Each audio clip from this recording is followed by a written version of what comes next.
সরকারের ঘোষিত রাষ্ট্রীয় শোক প্রত্যাখ্যান করে চোখে মুখে লাল কাপড় বেঁধে ছবি তুলে বিভিন্ন সামাজিক যোগাযোগ মাধ্যমে নিজেদের প্রোফাইল ছবি দিয়ে কর্মসূচি পালন করছেন বৈষম্য বিরোধী ছাত্র আন্দোলন। গতকাল রাত 12টা থেকে এই কর্মসূচি পালন করতে দেখা যায় শিক্ষার্থী সহ বিভিন্ন পেশার মানুষদের। অনেক তারকাকেও প্রোফাইল ছবি পরিবর্তন করে সমর্থন জানাতে দেখা গেছে এবং আন্দোলনের সমন্বয়ক মোহাম্মদ মাহিন সরকারের পাঠানো এক বিজ্ঞপ্তি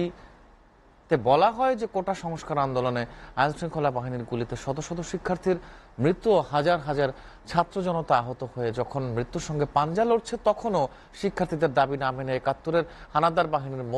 মতো তার মধ্যে বাসাবাড়ি ব্লক রেড করে শিক্ষার্থীদের তুলে নিয়ে রিমান্ডের নামে মধ্যযুগীয় কায়দায় বর্বর নির্যাতন চালানো হচ্ছে।